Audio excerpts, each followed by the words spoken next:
Oke, selamat pagi untuk kita semua. Sebelumnya saya mengucapkan terima kasih kepada Ibu Rahayu Suseno, STPMSI, selaku dosen mata kuliah pengembangan produk.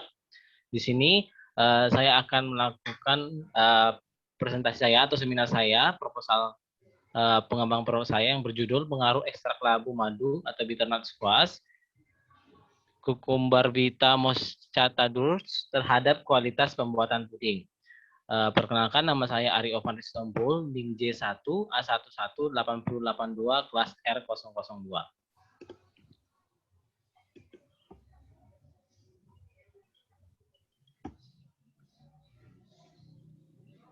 Latar belakang. Puding merupakan hidangan penutup yang umum dibuat dari campuran pati berupa agar-agar, tepung-tepungan, dan produk turunannya, air, dan gula yang dimasak dengan cara direbus, dikukus, atau dibakar. Nah, puding memiliki tekstur yang lembut dan rasa yang manis sehingga disukai oleh semua kalangan, menurut Farida et al. Tahun 2008. Labu madu atau Cucurbita moschata merupakan komoditas tanaman hortikultura semusim dari keluarga Cucurbitaceae yang tumbuh merambat atau menjalar. Nah, buah yang sudah tua biasanya dikonsumsi langsung setelah direbus atau dijadikan aneka olahan seperti kolak, puding labu, atau bolu labu. Nah, tanaman labu madu ialah tanaman yang berasal dari keluarga Cucurbitaceae dengan kandungan nutrisi yang cukup lengkap. Di antaranya ada beta-karoten, protein, karbohidrat, kalsium, vitamin B, dan vitamin C. Next.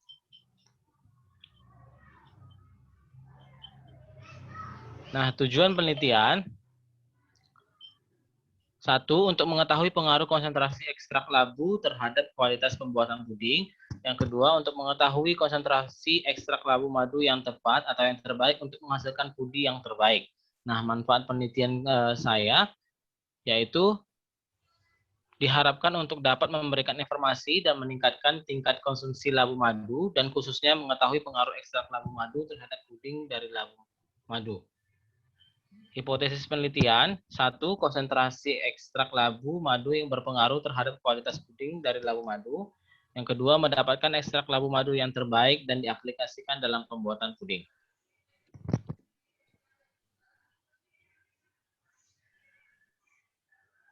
Puding adalah sejenis makanan yang terbuat dari pati yang diolah dengan cara merebus, kukus, atau dibakar, sehingga menghasilkan gel atau tekstur yang lembut.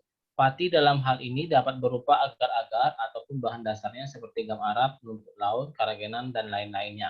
Tepung-tepungan atau hasil olahannya seperti roti, cake, dan lain-lainnya. Next.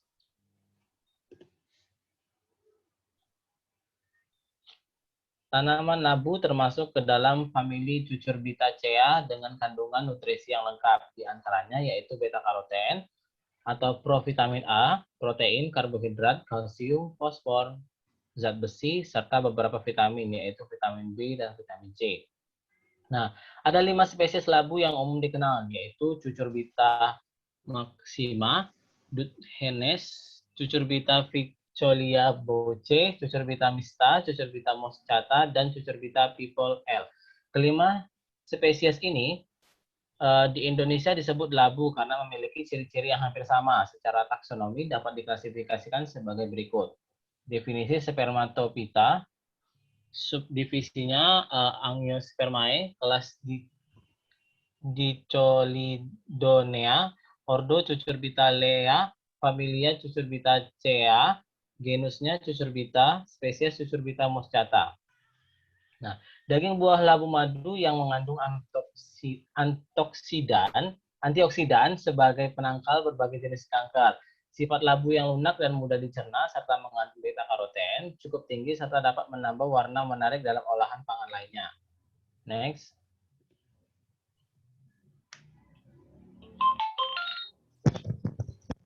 Metodologi penelitian.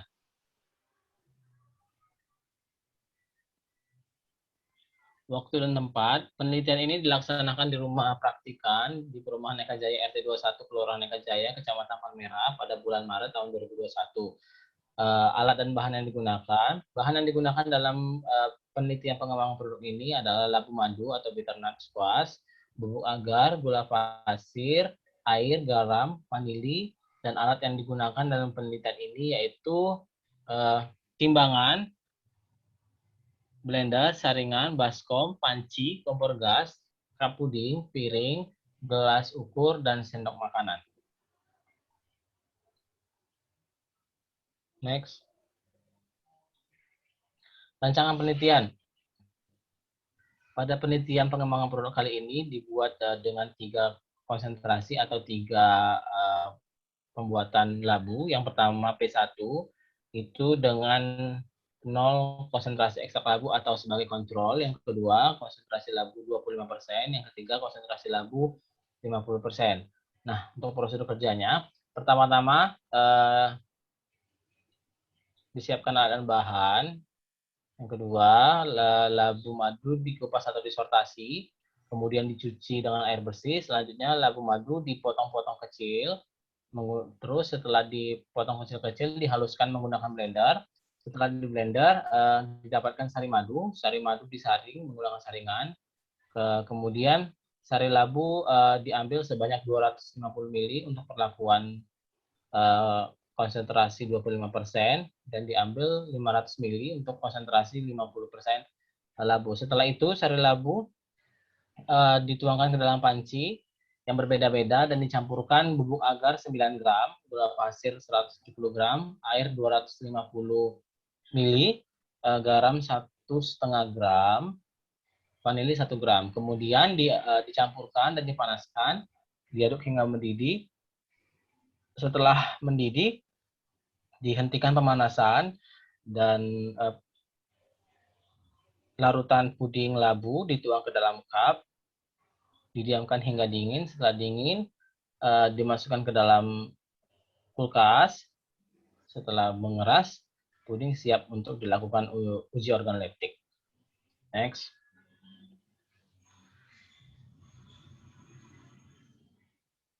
Uji organoleptik. Pada penelitian kali ini, uji organoleptik dilakukan dengan skala kesukaan atau hedonik terhadap puding labu yang telah dibuat. Dalam uji ini, panelis diminta untuk mencicipi sampel labu dengan perbandingan ekstrak kontrol, 250 ml ekstrak labu madu, dan 500 ml ekstrak labu. Parameter yang diamati antara lain yaitu rasa, aroma, warna, tekstur, dan dilakukan pengisian pada lembaran kuesioner yang telah disediakan. Skala penilaian uji hedoniknya, 1 tidak suka, 2 suka, 3 sangat suka.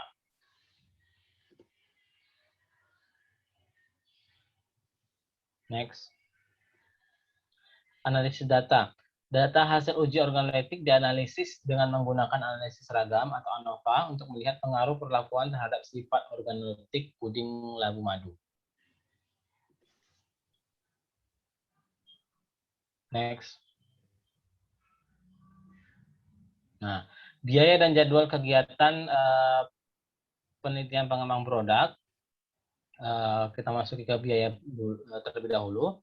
Yang pertama, perlengkapan yang diperlukan itu sebesar 1.225.000.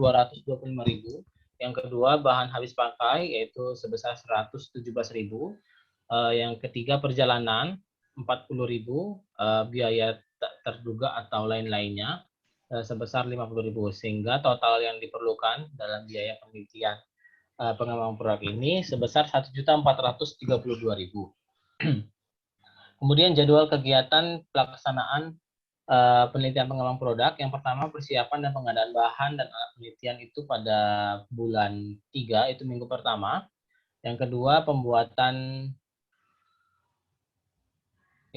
dan pengujian produk puding itu dilaksanakan di minggu kedua bulan Maret, dan pembuatan dan penyerahan laporan itu dilaksanakan atau dibuat pada minggu ketiga dan minggu keempat pada bulan Maret. Next.